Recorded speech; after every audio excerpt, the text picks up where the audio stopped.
നമുക്കിനി കൂടുതൽ വിവരങ്ങൾ ലഭിക്കാൻ തുടർ പേജുകളിലൊക്കെ പറഞ്ഞിരിക്കുന്ന കാര്യങ്ങൾ എന്താണ് എന്ന് അറിയേണ്ടതുണ്ട്. ഓരോ പ്രതികളുടെയും ഒന്നാം പ്രതി, രണ്ടാം പ്രതി, അങ്ങനെ ഓരോ പേജിലും ഓരോ പ്രതികൾക്കായിട്ട് തന്നെ മാറ്റിവെച്ചിരിക്കുകയാണ്. അത് ഒരു പേജ് മാത്രമല്ല, 100ഓളം പേജുകൾ ഓരോ പ്രതികൾക്കായി മാറ്റിവെച്ചിരിക്കുകയാണ്. ഈ കേസിന്റെ ഓരോ ഇടങ്ങളിലും ഈ പ്രതികൾ എങ്ങനെയാണ് ബന്ധപ്പെട്ടത്, എങ്ങനെയാണ് ഇൻവോൾവ് ചെയ്തതെന്ന് വ്യക്തമാക്കുന്ന വിധിയാണ്. വളരെ ഡീറ്റെയിൽ ആയിട്ടുള്ള വിധിയാണ് ഈ കേസിൽ ഉണ്ടായിരിക്കുന്നത്.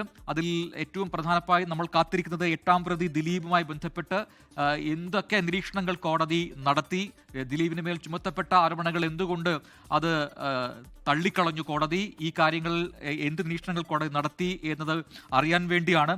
കൂടുതൽ വിവരങ്ങൾ ലഭിച്ചു വരുന്നുണ്ടോ? പ്രജീൻ, അത് തന്നെയാണ് ഏറ്റവും പ്രധാനമായും അറിയേണ്ട ഒരു കാര്യമുള്ളത്. നടൻ ദിലീപിനെ ഇതിലേക്ക് കണക്ട് ചെയ്യാവുന്ന, അതായത് ഗൂഢാലോചന ഈ കേസിൽ നടന്നിരിക്കുന്നു എന്ന് തെളിയിക്കാവുന്ന വിവരങ്ങൾ ഒന്നും തന്നെ ലഭിച്ചിട്ടില്ല, അല്ലെങ്കിൽ അതിനെ കണ്ണു ചേർക്കാവുന്ന വിവരങ്ങൾ ലഭിച്ചിട്ടില്ല എന്നുള്ളതാണ് ഇപ്പോൾ ഇതിൽ അത് തെളിയിക്കാൻ പ്രോസിക്യൂഷന് കഴിഞ്ഞിട്ടില്ല എന്നുള്ളതാണ് ഇതിൽ ഏറ്റവും പ്രധാനമായും എടുത്തു പറയുന്നത്. ഈ വിധിപ്പകർപ്പിലെ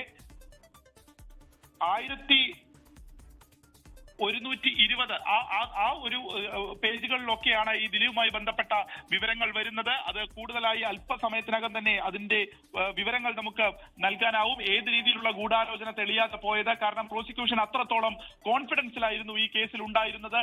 ഇതെല്ലാം തന്നെ പരമാവധി എല്ലാ തെളിവുകളും ഹാജരാക്കിയിട്ടുണ്ട്. അതുകൊണ്ട് തന്നെ ഇതിൽ ഒരു ശിക്ഷയുണ്ടാകും, ദിലീപ് ഉൾപ്പെടെയുള്ളവർക്ക് ഇതിലൊരു ശിക്ഷയുണ്ടാകും എന്ന് പ്രതീക്ഷിച്ച ഒരു സ്ഥാനത്താണ് 1 മുതൽ 6 വരെ ഈ കുറ്റകൃത്യത്തിൽ നേരിട്ട് ഇടപെട്ട ആളുകൾക്ക് മാത്രം ശിക്ഷ വിധിക്കുകയും മറ്റുള്ളവരെ കുറ്റവിമുക്തരാക്കുകയും ചെയ്തത്. ഈ കുറ്റവിമുക്തരാക്കിയത് ഏത് ഘട്ടത്തിലാണ്, അല്ലെങ്കിൽ എന്താണ് അതിലേക്ക് നയിച്ചത്, കോടതിയിൽ എന്താണ് തെളിയാതെ പോയത് തുടങ്ങിയിട്ടുള്ള കാര്യങ്ങളിലാണ് ഇപ്പോൾ അല്പസമയത്തിനകം തന്നെ കൂടുതൽ വിവരങ്ങൾ വരിക. ഈ ഗൂഢാലോചന കുറ്റം തെളിഞ്ഞിട്ടില്ല, അല്ലെങ്കിൽ അതിൽ ഈ പൾസർ സുനി ദിലീപിനെ കത്തയക്കുന്നു, ഇതൊക്കെ തന്നെ പറയുന്നത് 1ാം പ്രതിയാണ്. അപ്പോൾ ആ പ്രതിയുടെ വാക്കുകളാണോ ഇനി മുഖവിലയ്ക്കെടുക്കാതെ പോയത് തുടങ്ങിയിട്ടുള്ള കാര്യങ്ങളിൽ കൂടി ഉടൻ തന്നെ ഒരു വ്യക്തത കൈവരും. പ്രജിത്ത്, യെസ് ദിലീപുമായി ബന്ധപ്പെട്ട ചില വിവരങ്ങൾ കൂടി ഈ വിധിന്യായത്തിൽ ഇപ്പോൾ ലഭ്യമാവുന്നുണ്ട്. 1112 പേജിൽ അറസ്റ്റ് ഓഫ് അക്യൂസ് നമ്പർ 8, ദിലീപിനെ അറസ്റ്റ് ചെയ്തതുമായി ബന്ധപ്പെട്ട ചില വിവരങ്ങൾ കൂടി ഇതിൽ രേഖപ്പെടുത്തിയിട്ടുണ്ട്. Accused number 8 was arrested on 10/7/2017 എന്നാണ് അതിൽ ഡേറ്റ് കൃത്യമായി പറഞ്ഞിരിക്കുന്നത്. 2017 ജൂലൈ മാസം 10-ാം തീയതിയാണ് ദിലീപിനെ ഈ കേസുമായി ബന്ധപ്പെട്ട് അറസ്റ്റ് ചെയ്തതെന്ന് വ്യക്തമാക്കുന്നു. Produced before the court on the next day. He was remanded to judicial custody and released on bail on 3rd October 2017 എന്നാണ് അതിൽ സൂചിപ്പിക്കുന്നത്. അതോടൊപ്പം തന്നെ അതിൽ കൃത്യമായി എന്തൊക്കെ ചാർജുകൾ ചുമത്തിയാണ് ഈ അറസ്റ്റ് ഉണ്ടായത് എന്നുകൂടി അതിൽ പറയുന്നുണ്ട്. അതിൽ ഏറ്റവും പ്രധാനപ്പെട്ടത് public prosecutor submitted that accused number 8 was overconfident that his role and involvement in the crime would never be uncovered എന്ന് പറയുന്നു. അതായത് എന്തൊക്കെ ചാർജുകൾ ചുമത്തിയാണ്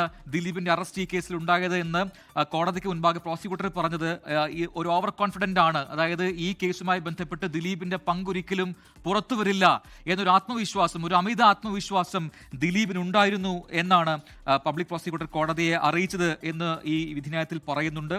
അതോടൊപ്പം തന്നെ however though through a detailed investigation, his role as a master conspirator and orchestrator of this heinous crime was fully revealed with clear, cogent and acceptable evidence എന്ന് prosecutor കോടതിയെ ധരിപ്പിക്കുന്നു എന്നുള്ളതാണ്. അതായത് ഈ കേസുമായി ബന്ധപ്പെട്ടുകൊണ്ട് ഒരു മാസ്റ്റർ കോൺസ്പിറേറ്ററാണ്, ഒരു മുഖ്യ ആസൂത്രകനാണ് എന്ന കാര്യം അത് തെളിയിക്കാൻ കഴിഞ്ഞിട്ടുണ്ട് എന്ന് പ്രോസിക്യൂട്ടർ പറഞ്ഞതിന്റെ അടിസ്ഥാനത്തിലാണ് ഈ അറസ്റ്റും പിന്നെ ജുഡീഷ്യൽ കസ്റ്റഡിയും ഒക്കെ ഉണ്ടായത്. പക്ഷേ വിചാരണ വേളയിലാണ് പിന്നീടാണ് ഒക്ടോബർ മാസത്തോടുകൂടി ദിലീപിന് ഈ കേസുമായി ബന്ധപ്പെട്ട ജാമ്യം ലഭിക്കുന്നത്. Accused number 8 was summoned on 10th July 2017, interrogated in the light of evidence collected and arrested എന്ന് പറഞ്ഞ് പോവുകയാണ്. അതായത് അറസ്റ്റിന് പിന്നാലെ തൊട്ടടുത്ത ദിവസം ദിലീപിനെ ചോദ്യം ചെയ്തു എന്നുകൂടി ഈ വിധിന്യായത്തിൽ പറയുന്നത്. ലോകത്തെവിടെയായാലും ഏത് സമയത്തും 24 വാർത്തകളും ഓഗ്മെന്റഡ് റിയാലിറ്റി പാക്കേജുകളും എക്സ്പ്ലെയിനറുകളും വിശദമായി കാണാൻ ഞങ്ങളുടെ യൂട്യൂബ് ചാനൽ നിങ്ങൾക്ക് സബ്സ്ക്രൈബ് ചെയ്യാം.